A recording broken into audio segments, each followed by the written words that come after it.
Salut à tous, bienvenue sur la chaîne de Onizuka82, je suis Onizuka82 et aujourd'hui je vais répondre dans cette vidéo aux différents commentaires qui m'ont été laissés sur ma dernière vidéo et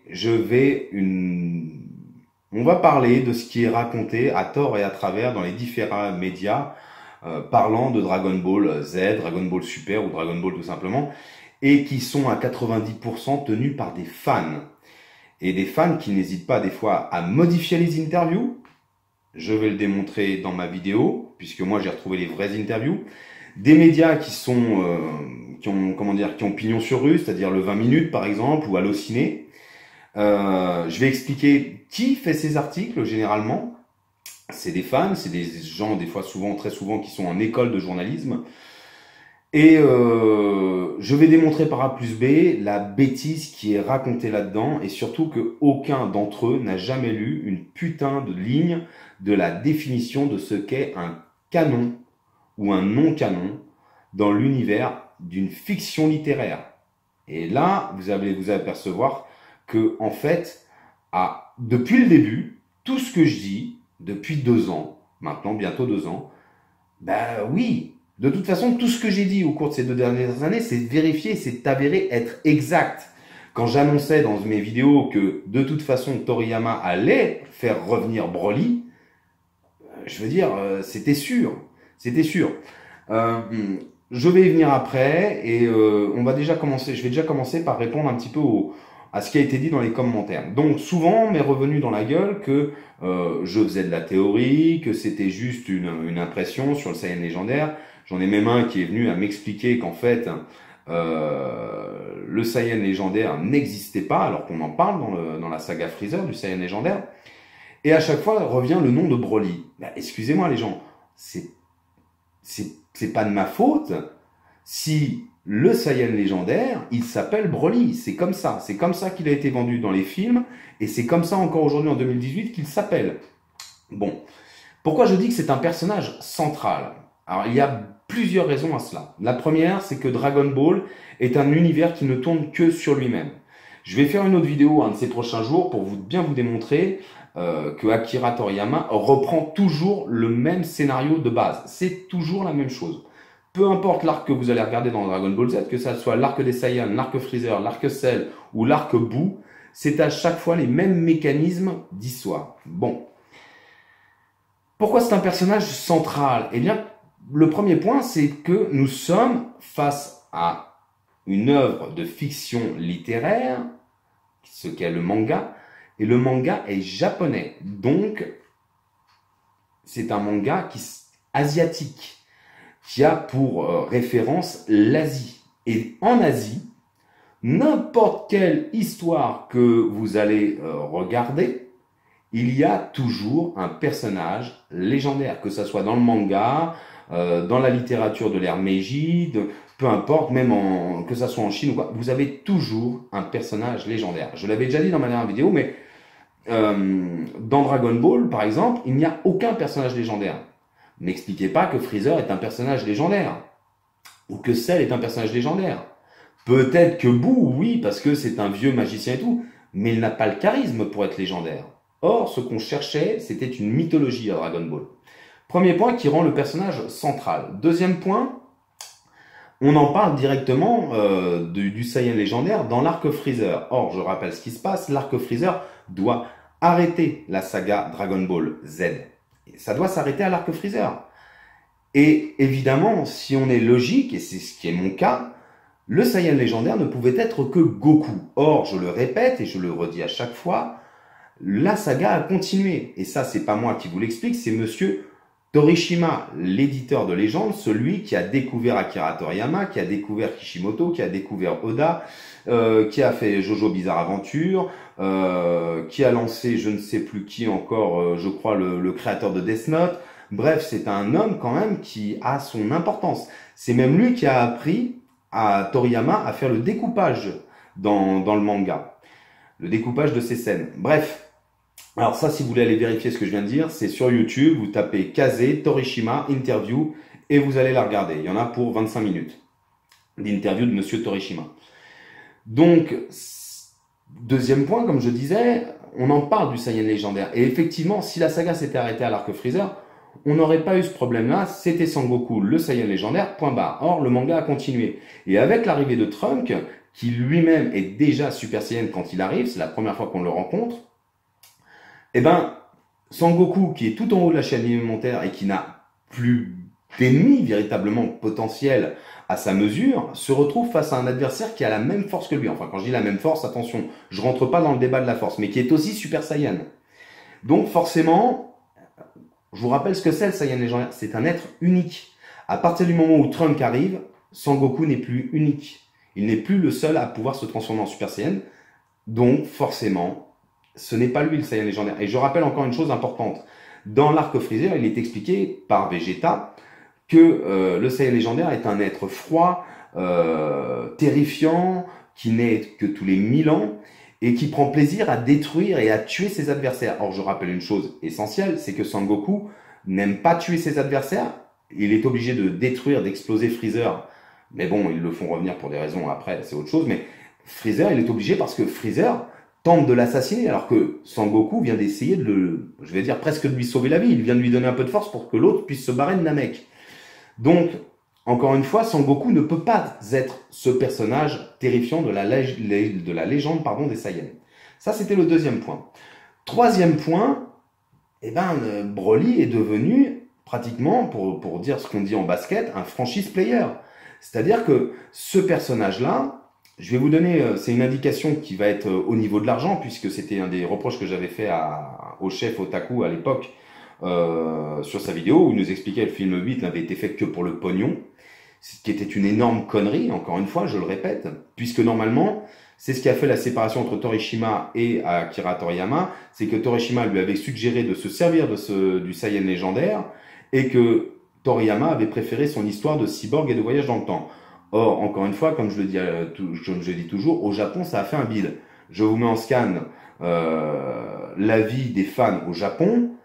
Il se pointe à la 11e place. Parce que, effectivement, certains m'ont fait remarquer que, en fait, il n'était pas 11e, il était 9e ou 8e, je sais plus. Oui, seulement juste avant lui, il y a marqué les autres méchants. C'est-à-dire qu'il arrive loin derrière. C'est pour pas se prendre la tête et pour pas faire trop de trucs. Mais sinon, voilà, c'est un personnage qui n'a pas plu au Japon. Donc, comme je le dis, ce film-là, on va parler pognon avec Broly. Quand Battle of God sort en 2013, de mémoire, ce film sort, c'est une sortie mondiale. Il sort partout dans le monde, d'accord? Et il réalise un score, si ma mémoire est bonne, de 53 ou 54 millions de dollars au box-office. 53 millions de dollars. C'est énorme pour un film d'animation. Broly, en 93, rapporte 21 millions de dollars. En ne sortant qu'au Japon. Il n'y a pas eu de sortie internationale, ça a été une sortie uniquement au Japon. C'est-à-dire que ce film, Broly, en 93, fait pour ainsi dire, j'ai bien dit pour ainsi dire, la moitié de ce qu'a fait Battle of God en 2013 avec une sortie mondiale en ne sortant qu'au Japon. Broly n'est sorti qu'au Japon et il a fait soit pratiquement la moitié. Pareil, quand la revanche de Freezer sort, la résurrection de F, pardon, la revanche de Freezer, la résurrection de F, c'est un peu pareil, hein, remarquez, les deux titres peuvent se valoir, mais la résurrection de F, quand ce film sort, c'est une sortie mondiale. Et ce film fait 64 millions de dollars au box-office. Et Broly, toujours avec ses 21 millions de dollars, en n'étant sorti qu'au Japon, a fait un tiers de ce qu'a fait la résurrection de F avec une sortie mondiale. Donc, pour ces trois points-là, dans le cœur des fans, dans le cœur de tout le monde, ce personnage-là est central. Quatrième point, comme je le disais, on revient au premier point, il faut une mythologie à une histoire. Il faut une mythologie. Donc, quand vous regardez, je le répète, mais quand vous regardez One Piece, dans la mythologie de One Piece, vous avez les Yonkou, vous avez les pirates de légende, Goldie Roger, Barbe Blanche, Bill Mom, Shanks aussi, qui maintenant fait partie des légendaires, hein, finalement. Vous avez aussi, dans Naruto, le manga de Kishimoto, vous avez Madara, vous avez le clan Senji, ou je sais plus comment il s'appelle, vous avez Pain, vous avez comment il s'appelle, Jiraiya, enfin, vous en avez plein des légendaires dans Naruto. Et je reprends un instant le manga, un des mangas que j'ai le plus aimé, c'est Saint Seiya. Dans Saint Seiya, les Chevaliers Zodiac, hein, pour les anciens, les légendaires, c'est les Chevaliers d'Or. C'est les Chevaliers du Zodiac, tout simplement. C'est eux les légendaires. C'est eux les plus grands combattants. C'est eux la garde rapprochée d'Athéna. Et parmi les 12 chevaliers, il y en a un que l'auteur désigne comme étant le mec au-dessus de tout le monde, c'est-à-dire le plus proche des dieux, c'est-à-dire Shaka. Alors je vais pas rentrer dans le débat de Saint Seiya, la vidéo porte sur Dragon Ball et Broly, mais je fais juste une aparté rapide. Quand un auteur vous explique que le personnage que l'on voit est le plus proche des dieux, c'est que c'est lui le plus fort. Tout simplement. J'en ai vu dans certaines vidéos qui nous expliquaient que c'était le Chevalier du Gémeaux. Je rappelle ce qu'a fait Saga, le Chevalier du Gémeaux, dans les Chevaliers du Zodiac. Il a tué le grand Pop pendant la nuit, pendant son sommeil, avec un couteau. Déjà, c'est pas très chevaleresque. Ensuite, il a fait tenter de faire tuer Athéna. Il a fait tuer le Chevalier du Sagittaire. Il a essayé par la suite de monter tous les Chevaliers d'Or contre Athéna. Bref, Saga est une ordure. Et quand on le revoit dans la saga Hadès, il n'est pas anormal de voir le Chevalier du Capricorne, le Chevalier du Verseau, c'est-à-dire Camus de mémoire, et Saga, affronter Shaka, et Shaka leur expliquer carrément comment il faut le faire pour le tuer, c'est-à-dire Athéna exclamation, je crois, de mémoire.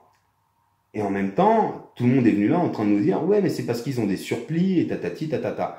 Non, c'est des chevaliers d'or à la base, même s'ils sont morts et qu'ils portent un surplis, ils ont quand même leur pouvoir. Et c'est pas pour rien que l'auteur t'explique que le garde du corps, que chacun en fait se sacrifie, meurt pour devenir le garde du corps de Athéna en enfer, c'est-à-dire le pays d'Hadès. Voilà, donc c'était mon aparté, c'était pour bien expliquer que voilà, chaque manga très connu a toujours un personnage de légende. Même dans les même dans les dessins animés de foot, de basket, ce que tu veux, tu as toujours le meilleur personnage qui va arriver et qui va être le légendaire finalement de l'histoire. Même dans les Pokémon, hein, je rappelle qu'il y a plein de légendaires. Et ils sont en train de même, je crois, de faire un reboot sur Mewtwo. Enfin bon, un truc encore. Moi, je suis pas un grand fan des Pokémon, donc bon, c'est comme ça. Bref, continuons. Donc oui, c'est pour ça que j'expliquais que Broly était un personnage central de l'histoire, c'est-à-dire le Saiyan légendaire est le personnage central. Pourquoi encore? Et ça, c'était le 4e point auquel j'allais venir tout à l'heure. Le 4e point est très simple. C'est Sangoku, c'est qui? C'est un personnage qui cherche tout au long de sa vie, de sa carrière, de sa carrière tout simplement, cherche à affronter toujours plus fort que lui pour devenir le meilleur, pour devenir le combattant le plus puissant. Il cherche toujours à... Et donc, à un moment, on te parle d'une légende dans l'arc Freezer, d'un Saiyan qui existerait. Or, ça ne peut pas être Sangoku. Donc, forcément, c'est qu'il doit exister, ce personnage. Alors, peut-être qu'il est mort peut-être qu'il était mort dans la destruction de la planète Vegeta par Freezer, mais dans tous les cas, il existe. Il existe peut-être. Donc, forcément, à un moment, il va être obligé de le rencontrer. Parce que, avant d'être le plus fort de l'univers, il faut déjà être le plus fort de sa propre, on dit plus race, paraît-il, mais de sa propre race. Il faut déjà être le plus puissant, le meilleur guerrier. Donc, rien de mieux que pour l'affronter. Mais je rassure les fans de Sangoku, c'est lui le Saiyan légendaire. De toute façon, Toriyama en a parlé dans son interview où il expliquait qu'il y allait avoir le premier Saiyan légendaire, c'est Yamoshi. Il expliquait le truc avec les cellules S. Si vous avez lu l'interview de Akira Toriyama sur les cellules S, ça ne peut pas être Broly, ça ne peut plus être Broly le Saiyan légendaire. Ça va être Sangoku pour une raison simple, c'est que les cellules S, faut être gentil, faut être quelqu'un d'apaisé, faut être quelqu'un de doux, bref, faut être un boy scout pour devenir le Saiyan légendaire. Bon, c'est comme ça, c'est pas autrement, tant pis, on verra bien ce que ça donne. Mais voilà pourquoi j'explique que c'est un personnage central. Et le 5e point, qui fait que c'est un personnage central, et pour moi c'est le plus important, c'est que c'est le personnage le plus demandé de la saga. C'est pas... par exemple, regardez tapez sur YouTube Sangoku et vous regardez le nombre de vidéos qui ont été faites sur Sangoku. Et après vous tapez Broly et vous regardez le nombre de vidéos qui ont été faites sur Broly. Le seul qui le dépasse, c'est Vegeta. Pourquoi? Parce que les fans, le gentil boy scout sympa qui tue tout le monde et machin, ça les intéresse pas vraiment. Ce que les gens aiment, c'est les mecs avec une vraie mentalité. Vegeta a une vraie mentalité, c'est un personnage qui est attachant parce que voilà, c'est le premier fan de Sangoku, certes, mais c'est un personnage qui est attachant. Et Broly est très attachant. Parce que Broly, toute sa vie, il en a chié finalement. Toute sa vie, il a été malheureux, ce personnage. En tout cas, c'est comme ça qu'il était vendu dans le film de 93. Je ne m'avance pas sur le film de 2018. Je n'ai pas envie de savoir l'histoire et je ne veux pas faire de théorie. Mais c'est un personnage qui est attachant, Broly. Parce que tu te dis, merde, putain, ce mec-là, il en a chié. Il en a chié toute sa vie. Et tu peux t'identifier. Moi, je m'identifie jamais au gentil boy scout. Il m'emmerde, le boy scout. Il me fait chier. Ah, il faut être gentil. Moi, je suis quelqu'un de très gentil dans la vie de tous les jours. Mais faut pas me marcher sur les pompes. Sangoku, bah moi, il m'emmerde. Moi, j'aime bien les histoires de méchants. J'aime bien, par exemple, dans mes films préférés, j'adore Les Affranchis. Je vais adorer Casino avec Robert De Niro, Joe Pesci et tout ça. Moi, j'aime ça. Après, chacun ses goûts. Hein. Ça ne veut pas dire que ceux qui aiment Sangoku sont nuls. Absolument pas. Mais je fais ce petit point-là pour rappeler une chose. Et c'est pour ça que j'expliquais dans ma vidéo la dernière que ceux qui n'avaient pas connu les années 90, c'est-à-dire ceux qui étaient nés en 95, 93, machin, qui étaient nés dans ces années-là mais qui ne les avaient pas connus, ne pouvaient pas comprendre certaines choses. Par exemple, à l'époque, au collège, tout le monde s'engueulait à savoir qui était le plus fort entre Sangoku et Sangohan.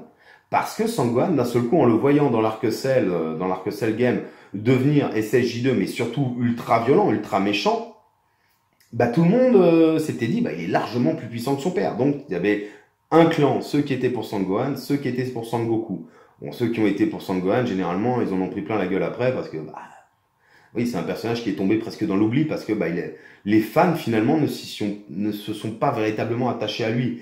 Mais moi, j'aime bien ce personnage. Je préférais Sangoku à l'époque, mais j'aime bien ce personnage de Sangohan que je trouve assez atypique quand même dans l'univers de Dragon Ball. Bref, il y a eu ça. Il y a eu plein d'autres choses. Beaucoup sont venus me dire oui, mais c'est de la théorie. Non, je ne fais pas de théorie. Je reprends le manga tel qu'il est. Et dans le manga, on t'explique bien dans l'arc Freezer qu'il y a 1, 2, 3, 4, 5 timelines qui sont créées. Il y a 5 futurs parallèles qui sont créés. Et c'est pour ça que dans ma vidéo L'Arc-Cell, un autre regard, j'explique bien qu'à l'époque, on ne te parle pas de monde parallèle ou d'univers parallèle ou quoi. On te parle bien d'une timeline qui change au fur et à mesure. C'est pour ça. C'est histoire de simplifier. Et Akira Toriyama a largement mieux simplifié que moi son histoire. C'est-à-dire que tout simplement, il t'a expliqué, voilà, laisse tomber, c'est des futurs parallèles. Et donc, je le répète encore une fois, Trunks crée bien 5 timelines. On reprend une où il fait son premier voyage dans le temps. Il explique à la Z-Team et à Sangoku que Sangoku va mourir d'un malaise cardiaque. Et à la Z-Team que tout le monde va être tué par 2 cyborgs, C20 et C19, et que lui a du mal à les combattre dans son futur. D'accord? Il explique aussi que son maître c'est Sangohan et tatati tatata. Ça aussi on y reviendra tout à l'heure sur les canons et non canons, sur les conneries qu'on peut lire, enfin bref. On y reviendra à Sangohan avec le bras coupé. Hein, parce que ça aussi. Bref, c'est son premier voyage. Il repart dans un futur, mais il part dans un futur alternatif déjà. Pourquoi? Parce que 3 ans après, quand il revient, il arrive un petit peu en retard. Je vous conseille d'aller relire le manga. Il arrive un petit peu en retard, et quand il arrive, bah, Sangoku a son malaise finalement cardiaque. Bon, il s'en sortira. Mais Vegeta et la Z-Team, c'est-à-dire Piccolo et Vegeta en tête, sont en train d'exterminer C20 et C19, à tel point que C20 est obligé, enfin le Dr Gero est obligé de retourner jusqu'à son labo pour aller chercher de l'aide. Et quand Trunks arrive, il dit mais qui vous pourchassez? Qui c'est qui? Non, c'est pas eux, c'est pas eux qu'il faut tuer. Eux, je les connais pas. Moi, ceux que je connais, ils sont 3 et ils sont beaucoup plus jeunes. Allez revoir les scans, allez ouvrir vos chapitres et allez regarder. Donc ça veut dire qu'il n'était déjà même plus sur la même timeline. Pourquoi? Parce qu'en altérant le futur avec son premier voyage dans le temps, il avait créé déjà une deuxième timeline. Bref, on continue. Donc C20 libère C17, C18 et C16, se fait tuer par C17 de mémoire, se fait tuer par C17. Et donc, effectivement, c'est bien le futur que Trunks est en train de connaître. La Z-Team n'est pas assez forte pour les affronter. Tout le monde se replie, enfin plutôt C18, C17 et C16 ne les achèvent pas. Je rappelle une chose, C16 ne se mêlera pas au combat. Hein. Il est aussi puissant que celle première forme et celle deuxième forme. Bref. Et donc, toute la Z-Team attend que Son Goku aille mieux. Et Vegeta et Trunks, eux, vont à la salle du temps pour pouvoir s'entraîner, en attendant que Son Goku et Son Gohan puissent les rejoindre pour eux aussi s'entraîner à leur tour. Entre-temps, au moment où Vegeta et Trunks sont partis, Piccolo et Krillin sont sur l'île de Kamishenin et passent au journal télévisé un message important, la population terrestre est en train de se faire massacrer et il y a un monstre qui est là et qui est en train de tuer tout le monde. Et ce personnage, c'est Cell. Donc Piccolo va à sa rencontre, la confrontation entre les deux, entre Cell et Piccolo a lieu, et donc Piccolo, Cell donne des détails et explique à Piccolo que dans le futur, il vient du futur et que dans le futur, il doit trouver et devenir Cell perfect, enfin obtenir sa forme parfaite, mais que pour cela il a besoin de C17 et C18, et que dans le futur il ne les a pas trouvés.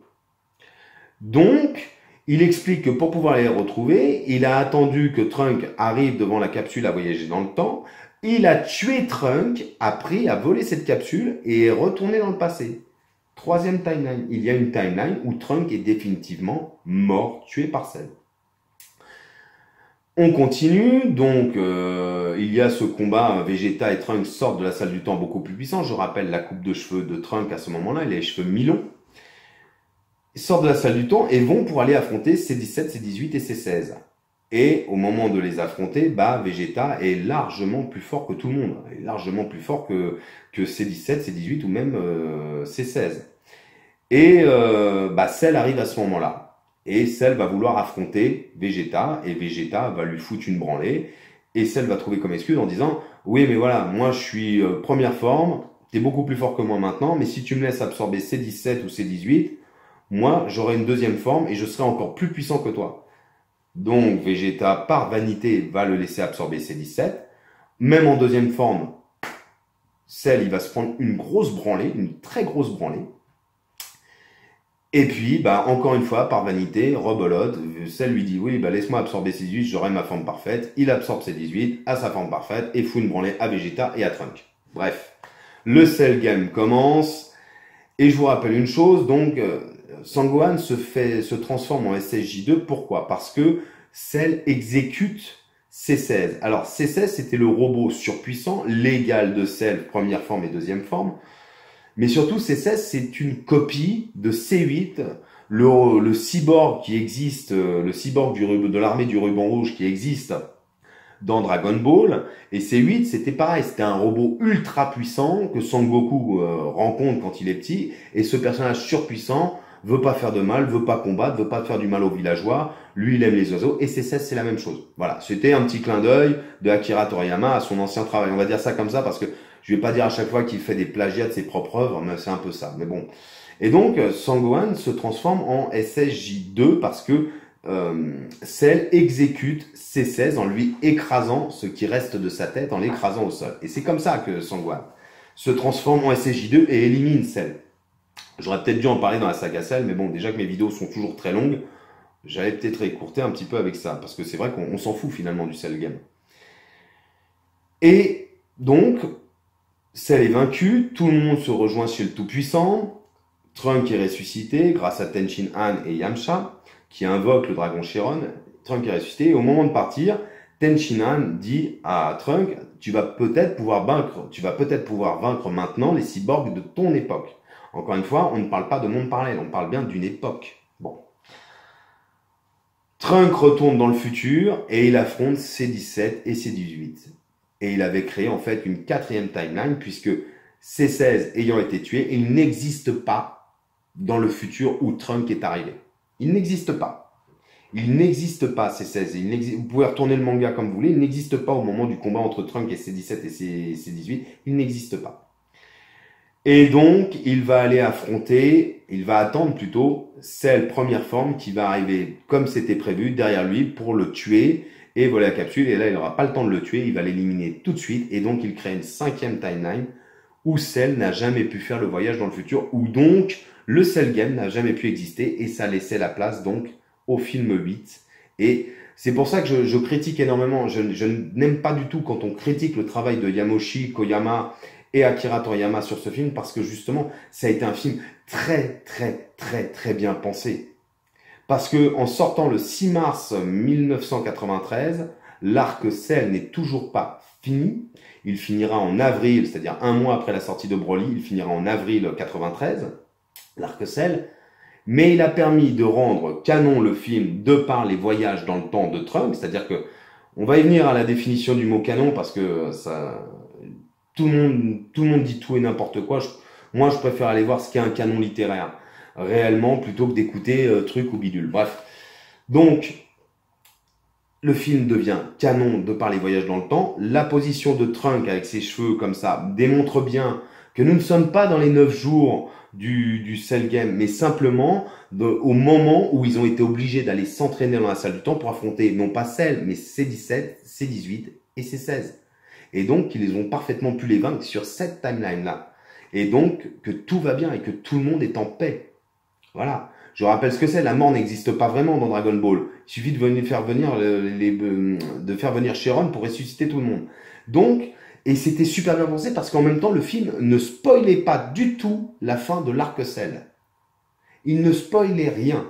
Donc, ça a été vraiment très très bien écrit, Broly. C'est ça qui est aberrant de voir qu'aujourd'hui, ce film, un nombre de, je dirais même pas des fans, mais de gens peuvent lui cracher la gueule. C'est un film qui est très très intelligent, très très bien pensé. Le truc était vraiment très intelligent. Donc c'est pour toutes ces raisons qu'au bout d'un moment, bah non, la critique vis-à-vis de ce film, oui, je le défends bec et ongles, parce que effectivement, c'est le film qui a sauvé au Japon, qui a sauvé Dragon Ball Z. Et ça, c'est pas moi qui te l'explique, c'est Monsieur Torishima.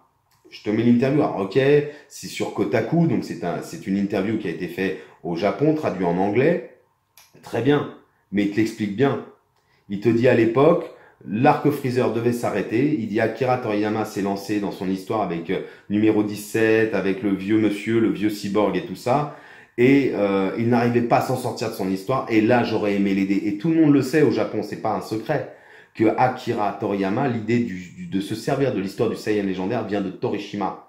C'est un secret pour personne. Et c'est d'ailleurs pour ça que Akira Toriyama, au Japon, a ce surnom, empereur sans couronne. Empereur parce que il est le fer de lance pour tout le monde au Japon. C'est celui qui a réussi à amener le manga aussi haut. Mais sans couronne, pourquoi? Parce qu'il n'a jamais réussi à obtenir la moindre récompense, si ce n'est le prix le grand prix du jury, c'est-à-dire la médaille en chocolat, et je l'ai déjà dit dans une de mes vidéos, mais la médaille en chocolat au Grand Prix d'Angoulême, mais il n'a jamais reçu aucun prix pour Dragon Ball. Alors que ce manga en mérite.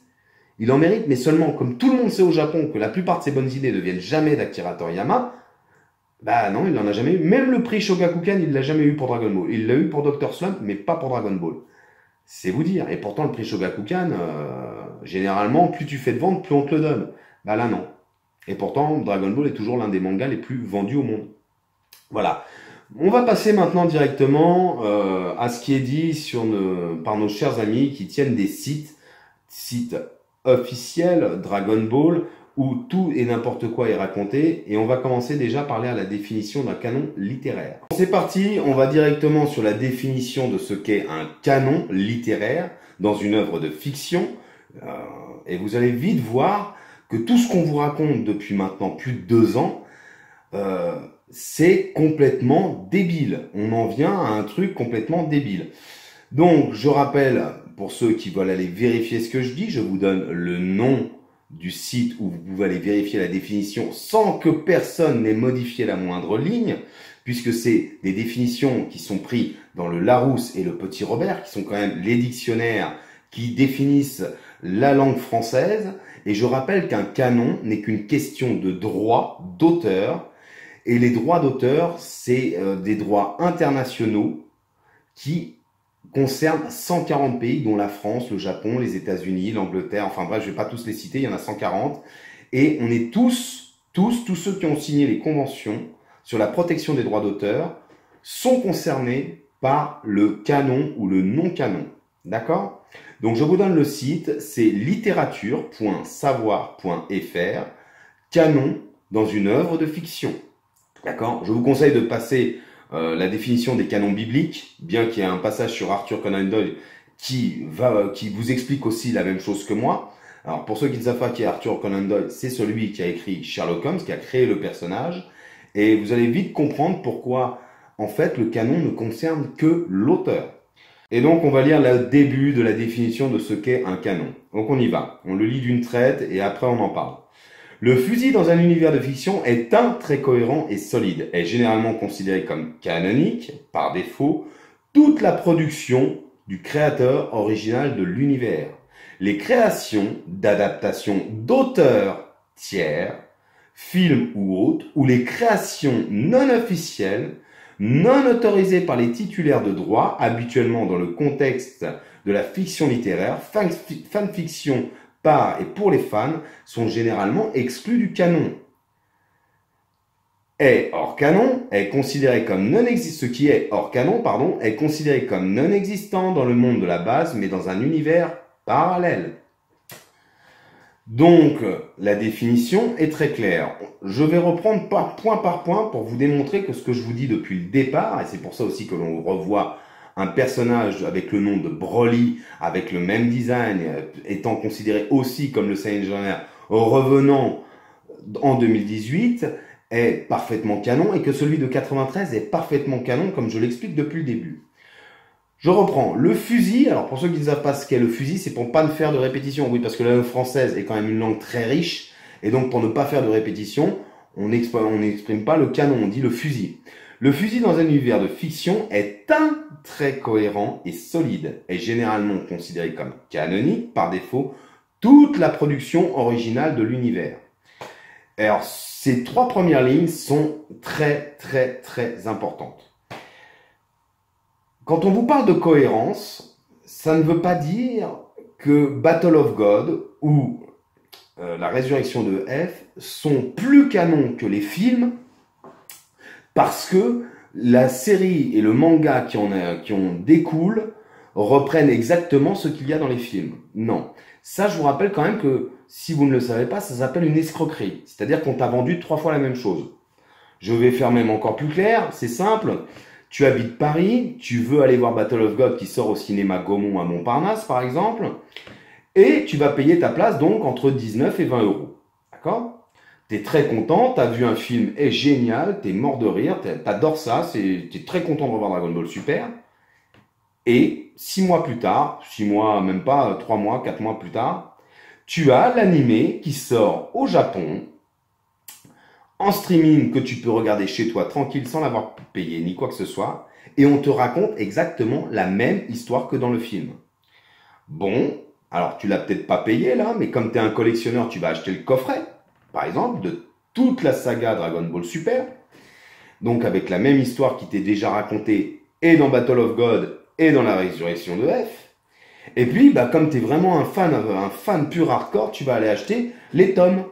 Et les tomes te racontent, pour ainsi dire, au départ en tout cas, te racontent pour ainsi dire exactement la même chose. Donc, ça s'appelle une escroquerie. On t'a fait payer 3 fois la même chose. Alors, c'est bien, vous êtes content avec ça. Ça facilite le travail d'Akira Toriyama, finalement. Il est content, il n'a pas besoin de se creuser plus la tête que ça. Et c'est tout. Et c'est ce qui vous a fait dire qu'il fallait que ça soit cohérent. Non. Cohérent, et c'est bien ce qui est marqué, Fusil dans un univers de fiction est un très cohérent et solide. La cohérence va au moment... La cohérence, pour être plus clair, il faut que le film soit issu de la trame principale. Il faut que le film en soit issu. Ce n'est pas à la trame principale de faire référence au film, c'est au film de faire référence à la trame principale. Ce n'est pas le même mécanisme que Dragon Ball Super. Dragon Ball Super, la trame principale s'inspire des films. Or, dans les années 90, c'est les films qui s'inspirent de la trame principale et qui donc, pour être canon, doivent être reliés d'une manière ou d'une autre par des personnages, par la citation de personnages n'existant que dans la trame principale, qui rendent les films canons. Et ça forme un tout cohérent, et solide.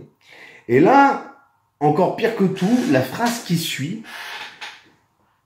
démonte tous ceux qui vous expliquaient que Broly n'était pas canon. Et quand moi je l'expliquais, il y a encore quelques temps, il y a 2 ans de ça pratiquement, tout le monde me crachait à la gueule, enfin tout le monde, les fans du chef Otaku, bon, c'est comme ça, c'est pas très grave.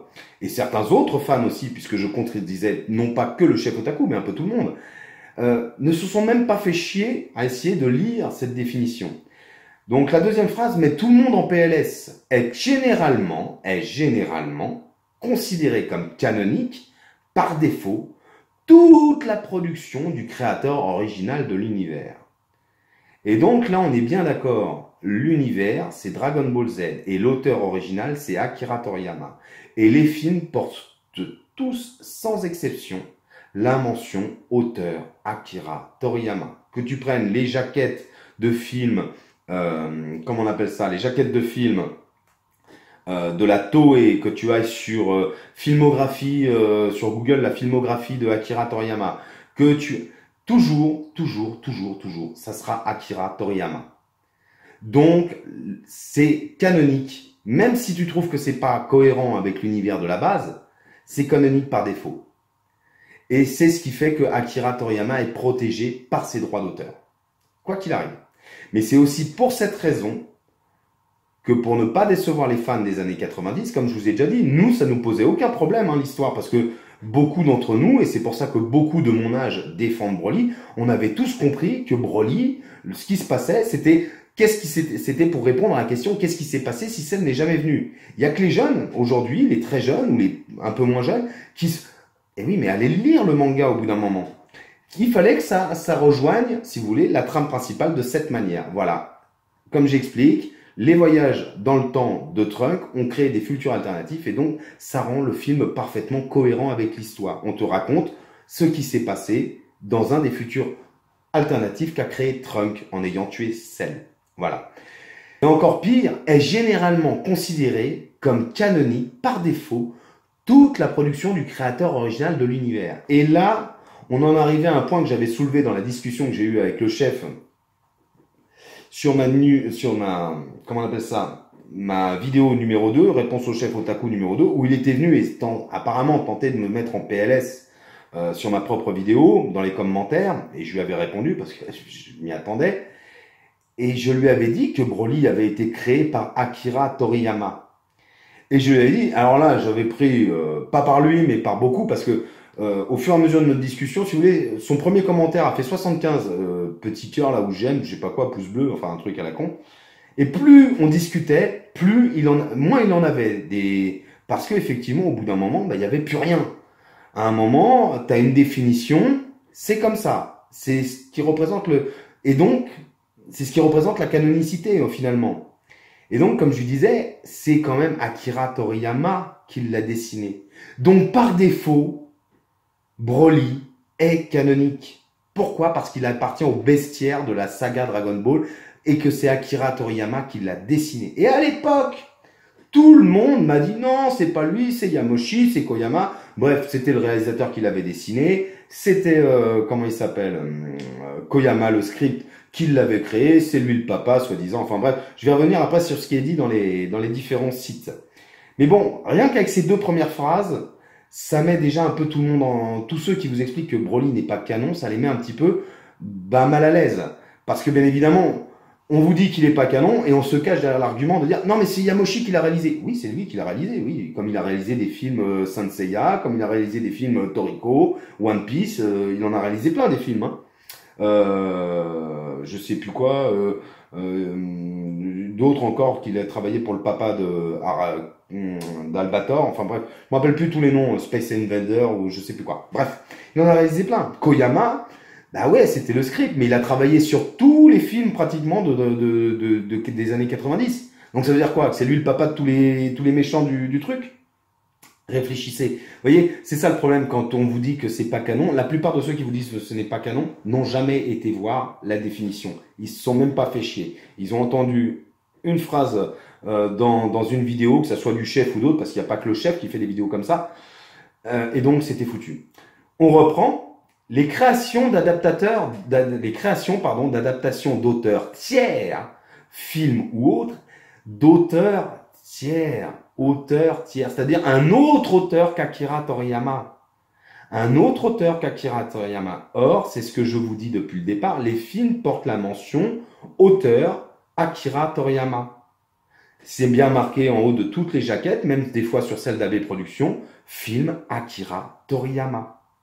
Ça lui appartient, c'est lui l'auteur, même si c'est pas lui qui a, comment dire, écrit le script complètement, qui a fait la réalisation, qui a fait les storyboards et tout, c'est son œuvre Dragon Ball Z.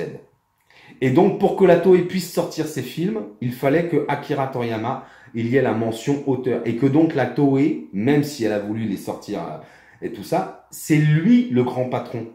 Et ça, ce que je suis en train de vous expliquer avec cette petite phrase des créations d'adaptation d'auteurs tiers, c'est-à-dire autres, tous ceux qui sont venus vous sortir que Akira Toriyama n'avait jamais rien fait sur les films et ainsi de suite et ainsi de suite, tout ça a été mis en branle, tout ça a été démonté par monsieur Tadayoshi Yamamuro, qui était directeur d'animation, il me semble, sur le film 8, le film Broly, qui en a fait tous ceux qui ont suivi par la suite, qui a même travaillé sur l'animé, dans son interview qui a été fait à la Japan Expo, je crois, Japan Manga ou je sais pas quoi, à Barcelone en 2015, en octobre 2015.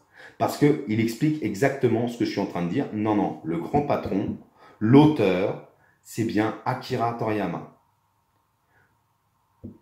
Je le mets après la définition pour que vous puissiez bien comprendre. Donc, film ou autre, et c'est ça qui a mis tout le monde en se disant « Ah, il y a film, auteur, donc, comme c'est Yamoshi qui l'a réalisé, c'est des films, c'est pas canon. » Ben non, il n'aurait pas été canon, les films, s'ils n'avaient pas porté la mention auteur original Akira Toriyama.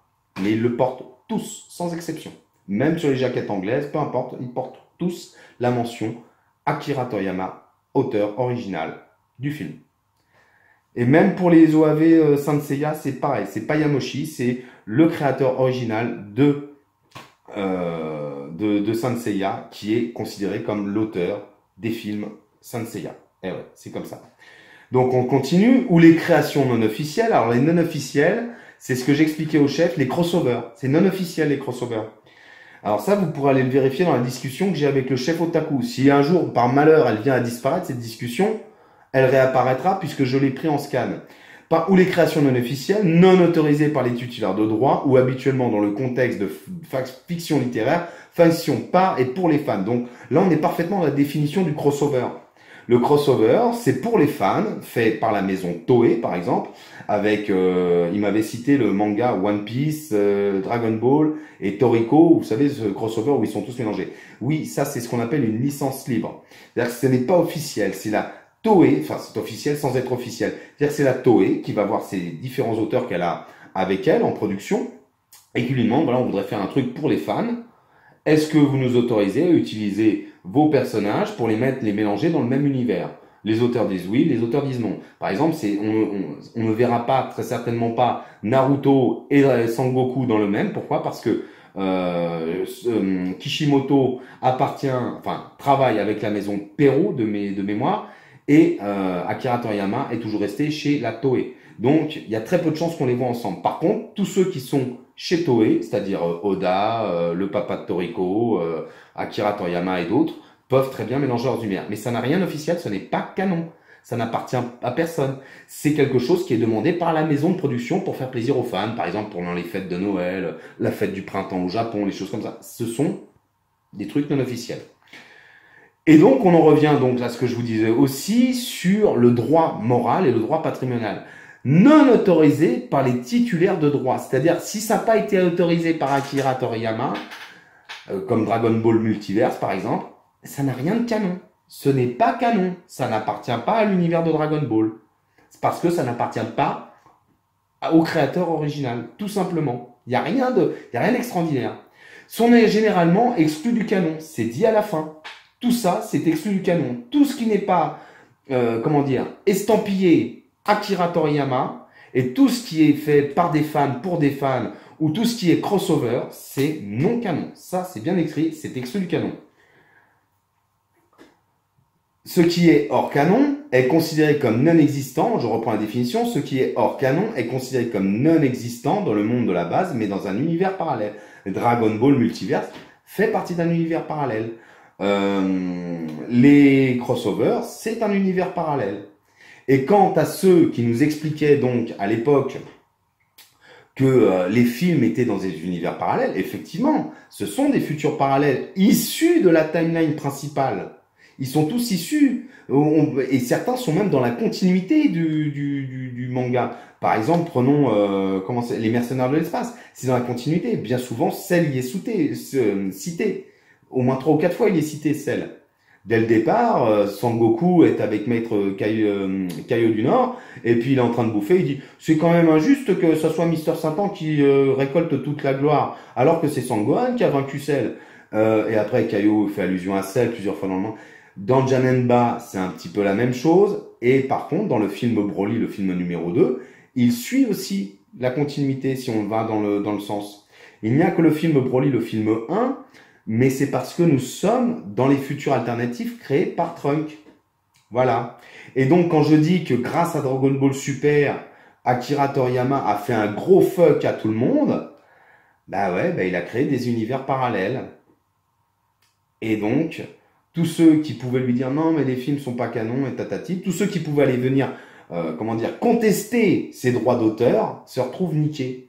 Parce que quand j'explique que il est loin d'être con, Akira Toriyama, et le fait de faire revenir Mirai Trunk et d'expliquer qu'il y a des futurs, tout ça te préparait au retour de Broly. Tout ça te préparait au retour de Broly. Voilà. Donc je relis une dernière fois, j'espère que vous avez bien compris l'explication, et je vais vous montrer les exemples après. Donc par exemple, sur la production du créateur original de l'univers, et donc par défaut, tout ce qu'il crée est canonique à son œuvre. Ça aussi, ça reprend un petit détail qu'on m'avait donné tout à l'heure, enfin qu'on m'avait dit. Oui, Arale, c'est Dr. Slump, elle apparaît dans Dragon Ball, ça veut dire qu'elle est canon. C'est bizarre. Arale, ça vous pose un problème qu'elle apparaisse dans Dragon Ball. C'est vrai, hein, ça vous pose un problème. Jacko, les je sais pas quoi de l'espace, là, qui n'avait strictement rien à voir avec Dragon Ball, ça vous pose aucun problème que Jacko apparaisse dans Dragon Ball Super. Par contre, Arale, je sais pas. Alors, soit vous n'aimez pas les femmes, je peux arriver. Bon, après, chacun son truc, hein. Mais Arale, c'est l'un des personnages mythiques d'Akira Toriyama. C'est son personnage. Si demain, il a envie de faire apparaître Arale dans Dragon Ball, bah oui, elle est canon. De toute façon, c'est son œuvre. Elle apparaît dans Dragon Ball, il a eu envie de la mettre. C'est son œuvre. C'est pas un crossover, c'est rien du tout. C'est lui, il a décidé, bah voilà, oui. Dans le monde de Dragon Ball, il y a le village d'Arale, et donc Arale, elle peut très bien apparaître. Et oui, c'est comme ça. Mais c'est curieux, Arale, vous la supportez pas, alors que Jacko, qui est quand même, franchement, non seulement il est moche, il sert à rien, mais en plus de ça, il l'a fait rentrer comme un loose day dans l'univers de Dragon Ball. Ah lui, ça vous pose aucun problème qu'il soit là. Bref, tout ça est vraiment très souvent de la mauvaise foi. Donc je relis une dernière fois. Le fusil dans l'univers de fiction est un trait cohérent et solide, est généralement considéré comme canonique par défaut. Toute la production du créateur original de l'univers. Les créations d'adaptation d'auteurs tiers ou les créations non officielles, non autorisées par les titulaires de droit, habituellement dans le contexte de la fanfiction littéraire, fanfiction par et pour les fans sont généralement exclus du canon. Ce qui est hors canon est considéré comme non existant dans le monde de la base, mais dans un univers parallèle. Voilà, tout simplement. C'était ce qu'il fallait retenir de la définition. Alors après, c'est très vaste, hein, parce que je vais pas rentrer dans les détails, parce que après, dans la définition, on vous parlera des semi-canons, des canons, des univers élargis, et donc, il y en a pour tout. Mais encore une fois, beaucoup d'entre vous confondent le manga Dragon Ball avec l'univers DC, et l'univers Marvel, où là, c'est souvent pas le même auteur. Par exemple, Spider-Man, il y a je sais plus combien d'auteurs. Superman, c'est la même chose. Bah, Superman, c'est même encore pire. Les deux créateurs originaux du personnage de Superman, eux, ils se sont fait niquer. On leur a dit, ouais, il est nul ton personnage, ils l'ont pris, et puis d'autres l'ont exploité. Mais enfin, bon, bref, ça, c'est encore une autre histoire. Mais c'est un univers vraiment élargi, les comics. Pourquoi? Parce que il y a plusieurs auteurs. Là, il y en a qu'un auteur. C'est Akira Toriyama. Il n'y a que lui. C'est Akira Toriyama, l'auteur, quoi qu'il arrive. Donc voilà, la définition, elle est là, elle est sous vos yeux. Vous pouvez aller vérifier. Donc je rappelle où vous pouvez aller.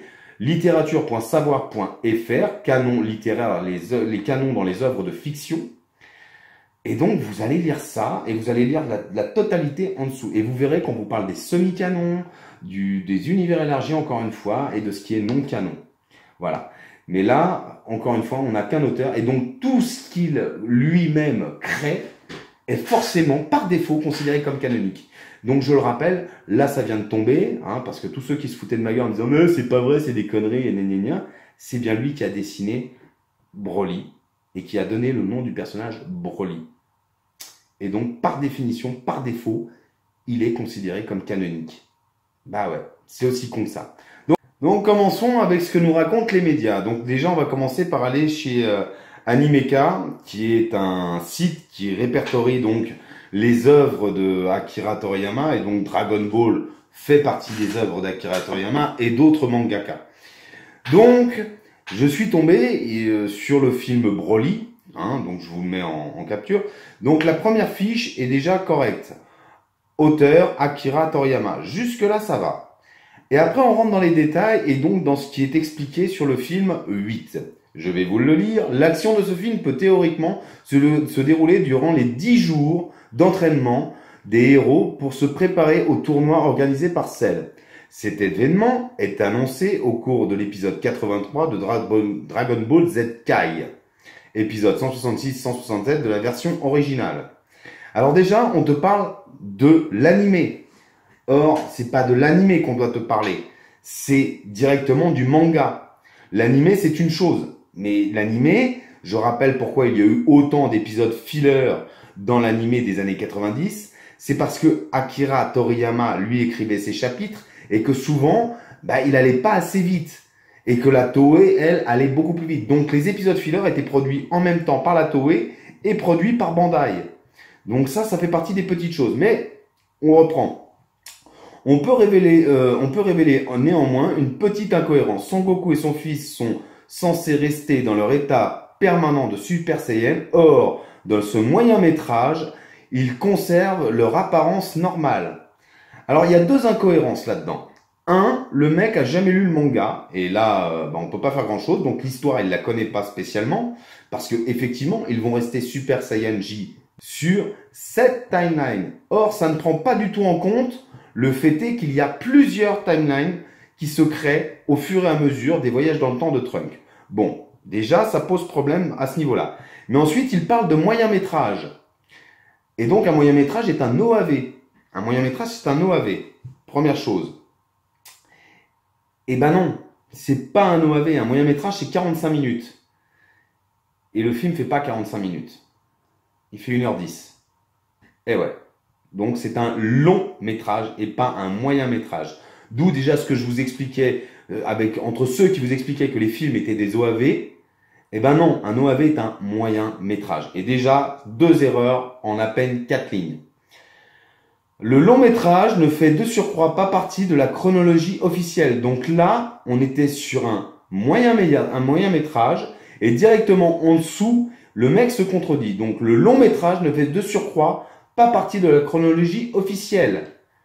Il faudra attendre 25 ans pour que le personnage soit définitivement reconnu comme canon.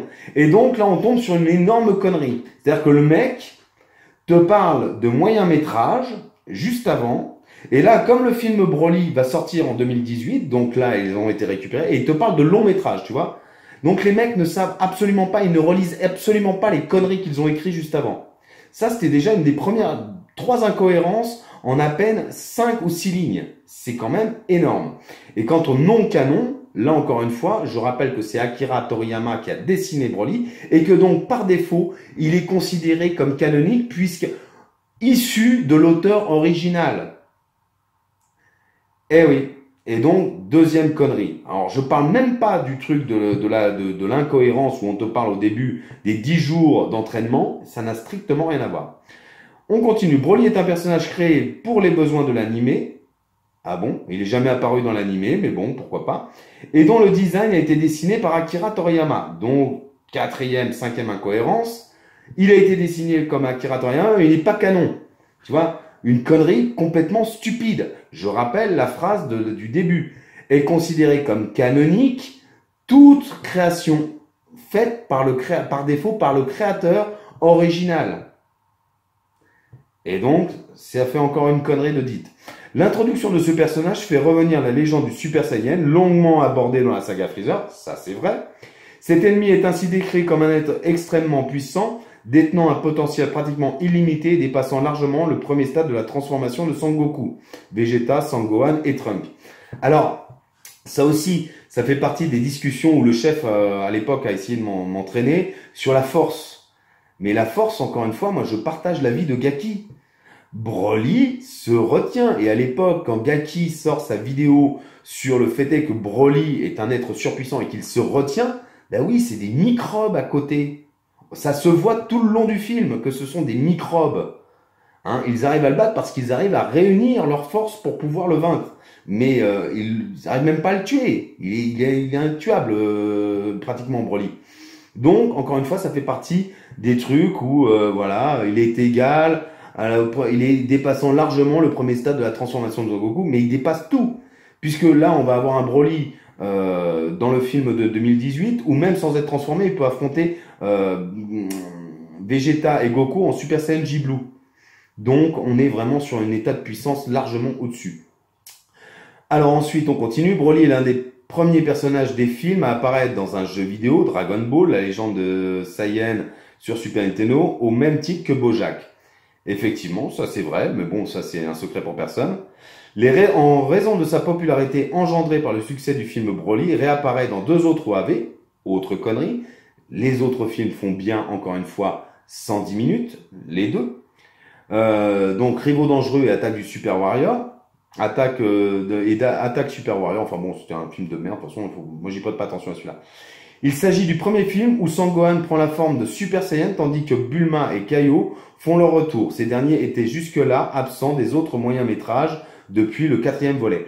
Donc, je reprends, là encore, on nous recite, le coup du moyen métrage. Ça veut dire que tout simplement, le mec qui a été écrire le long métrage ne fait de surcroît pas partie de la chronologie officielle. Il faudra attendre 25 ans pour que le personnage soit définitivement reconnu comme canon.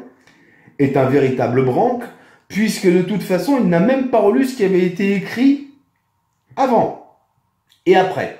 Il a juste été écrire sa petite phrase parce que bien évidemment, ça fait 2 ans que ce site-là raconte énormément de conneries sur le film 8.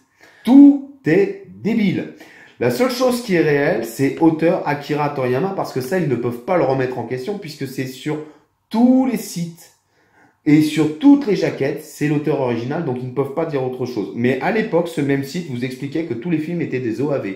Et un OAV, c'est un moyen métrage. Voilà. On continue sur les trucs débiles que j'ai pu lire ces derniers jours. Donc, on y va. Allons-y, ça c'est sur Dragon Ball Super officiel site, donc je rappelle.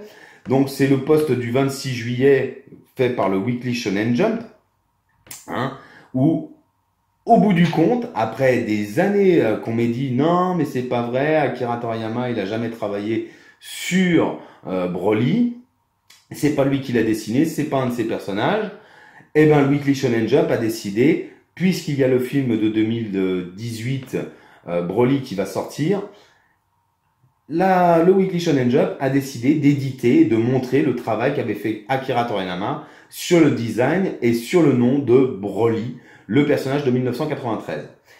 Et là, on a droit au petit commentaire, donc, du fan, puisque je rappelle que Dragon Ball Super, le site officiel, fait partie de ces sites qui n'arrêtent pas de dire que Broly n'est pas canon, et même au bout du bout, ils vont continuer à aller à s'enfoncer dans leurs propres conneries. Alors on va le lire ensemble.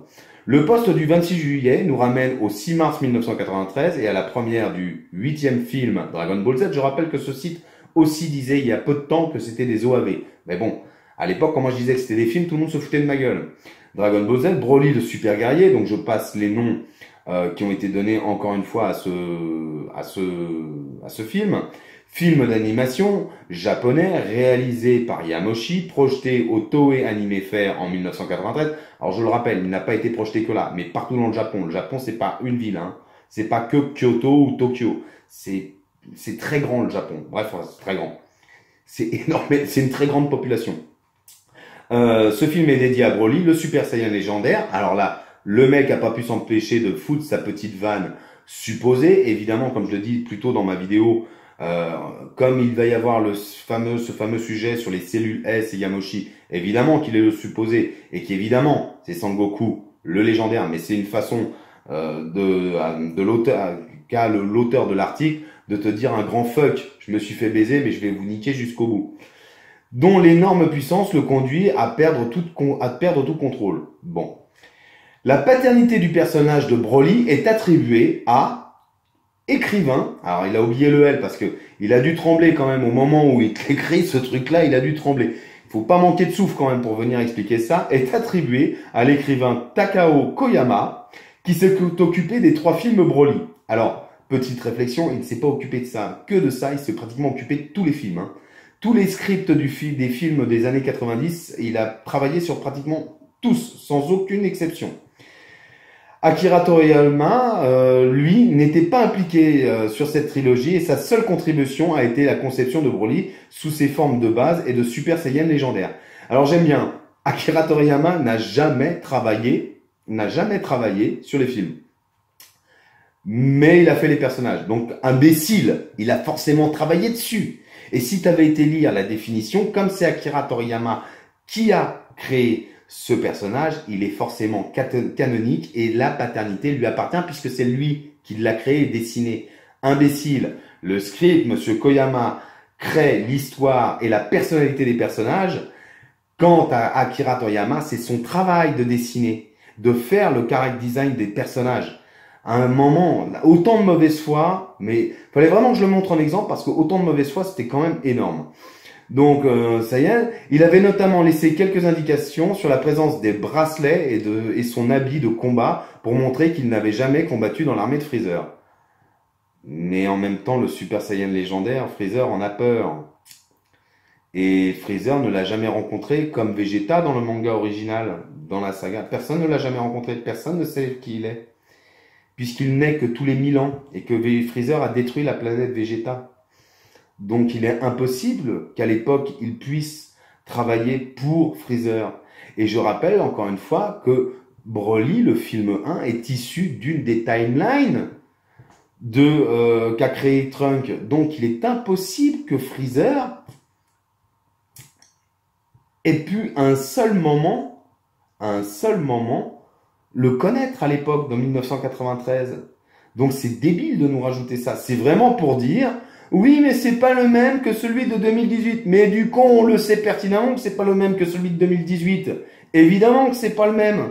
Faut être débile pour venir dire que celui de 93 est le même que celui de 2018. Faut avoir rien capté au manga, encore une fois.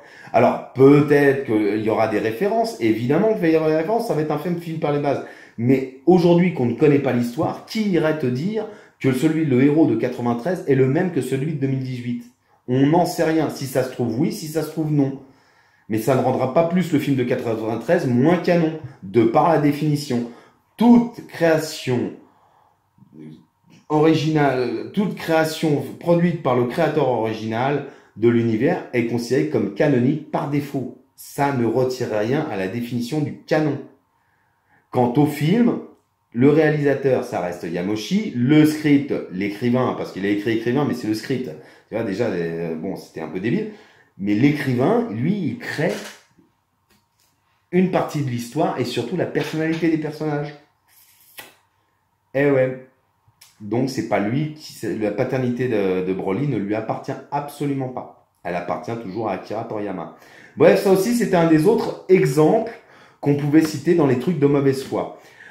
Je le dis pour ceux qui veulent aller voir donc l'interview de Monsieur Tadayoshi Yamamuro à la Japan Expo de Barcelone. Allez lire ce qu'il vous explique.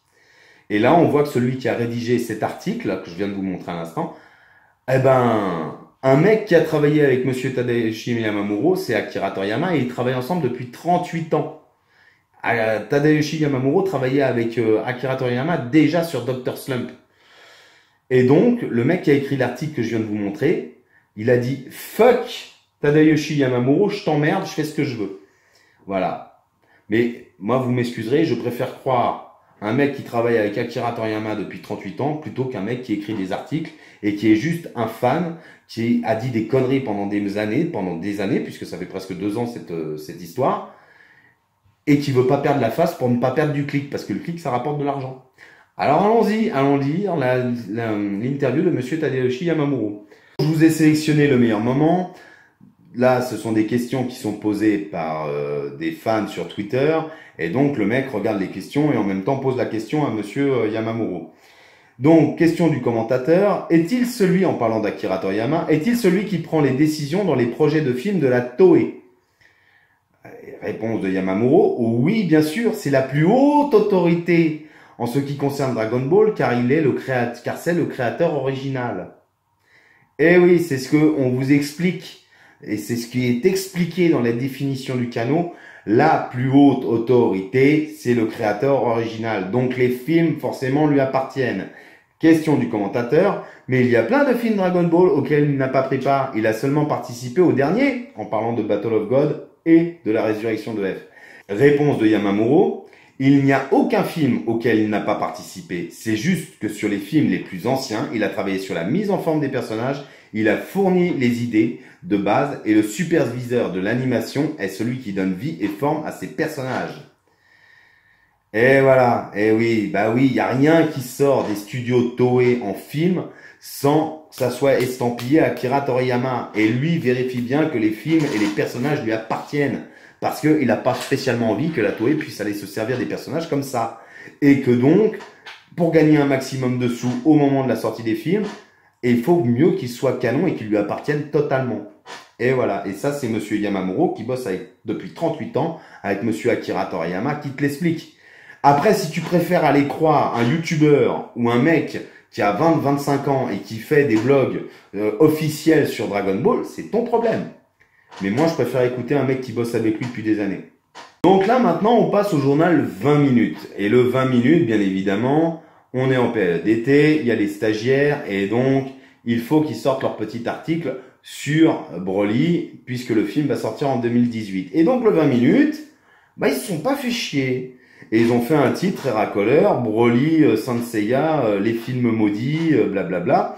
Et ils t'expliquent qu'ils ont été rencontrer le papa de Broly, Yamoshi. Tu vois, déjà, même entre eux, ils sont pas d'accord. Hein. Pour certains, c'est le papa, c'est Yamoshi. D'autres, c'est Koyama.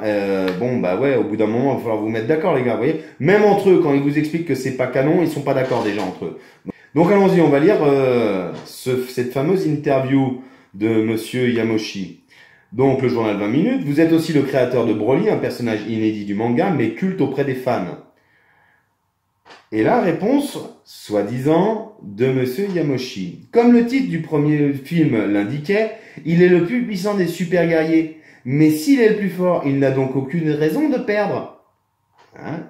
Alors ça, je vois pas Yamoshi venir dire ça. Parce que Yamoshi, justement, quand tu connais un peu son histoire, il adore ce personnage de Broly. C'est un des personnages qu'il trouve le plus profond. Mais bon, pourquoi pas, passons. Sauf que Broly n'a que ça, sa puissance, alors que Goku et Vegeta ont fondé des familles, sont prêts à se sacrifier pour leurs proches. Je voulais explorer cette solitude et montrer que toute la puissance physique n'était pas suffisante pour battre le pouvoir de l'amour, de l'amitié. Des liens, Broly me ferait presque de la peine. Ça ne veut strictement rien dire. Des liens, l'amour, l'amitié, oui, ça c'est le personnage de Goku, ça. Mais Broly, c'est pas ça qu'on cherche. Alors Broly me ferait presque de la peine. C'est un personnage plus sombre dans l'univers de Dragon Ball. J'ai dû me battre pour l'imposer. À l'origine, je voulais qu'ils disent à la fin « Qui suis-je exactement ?» Mais ils ont coupé la phrase. Si j'avais pu, j'aurais aimé approfondir son histoire, sa personnalité. Et là, bah non. Non, parce que moi, l'interview de Yamoshi qui vient de sortir, je l'ai retrouvée. Alors pas sur le 20 minutes, hein, évidemment. Mais vous tapez « Interview de Yamoshi, Japon », tout simplement. Et vous allez tomber sur le premier site tenu par un Français qui habite au Japon, justement, et qui lui a fait l'interview. Et voilà sur quoi s'est appuyé le 20 minutes pour faire son soi-disant interview de Yamoshi, alors que tout le monde sait que Yamoshi est très difficile à avoir en interview. Et le 20 minutes, en fait, c'est du pur foutage de gueule. Le mec qui a écrit le truc du 20 minutes s'est inspiré de cet article et l'a fait à sa façon. Je vous le lis. En France et dans le monde, on vous reconnaît pour le 8e film Dragon Ball Z, celui autour de Broly qui est mythique.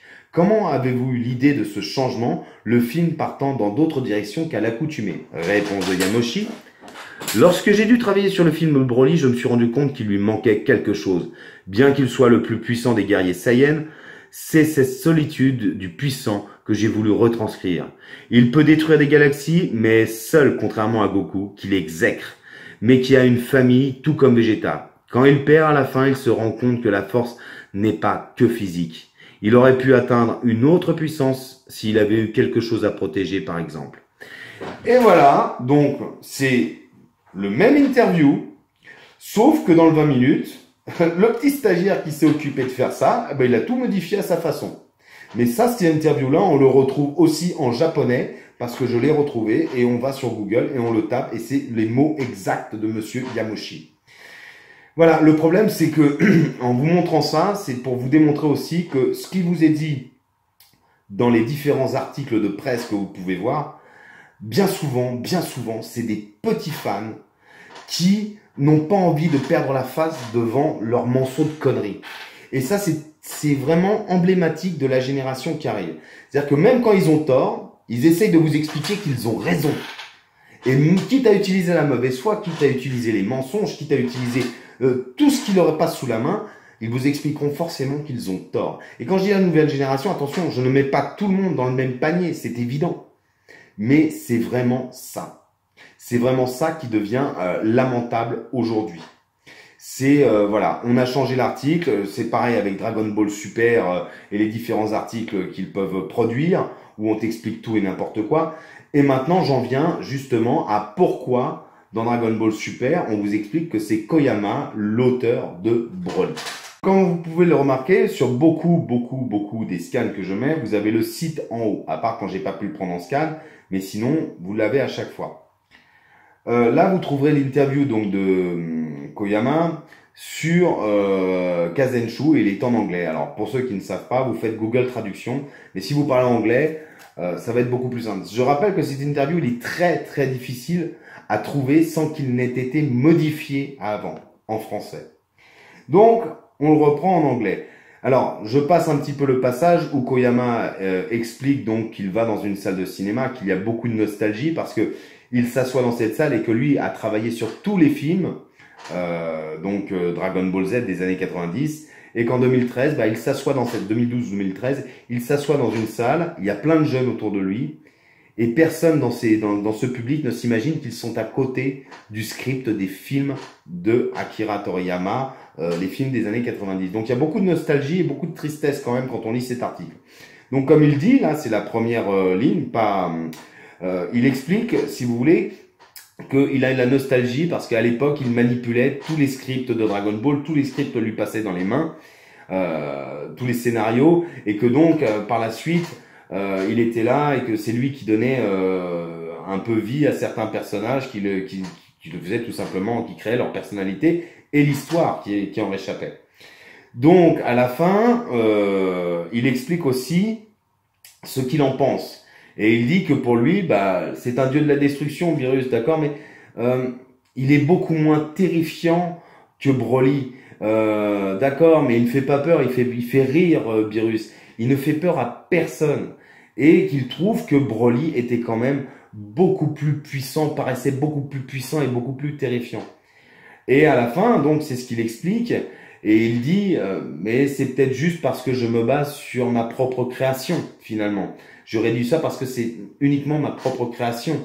Et c'est vrai, Koyama a créé la personnalité de Broly. C'est grâce à Koyama que Broly se dégage. Alors, il y a le dessin d'Akira Toriyama, ça on sera tous d'accord là-dessus. Mais la personnalité de Broly, l'histoire de Broly, elle vient de Koyama.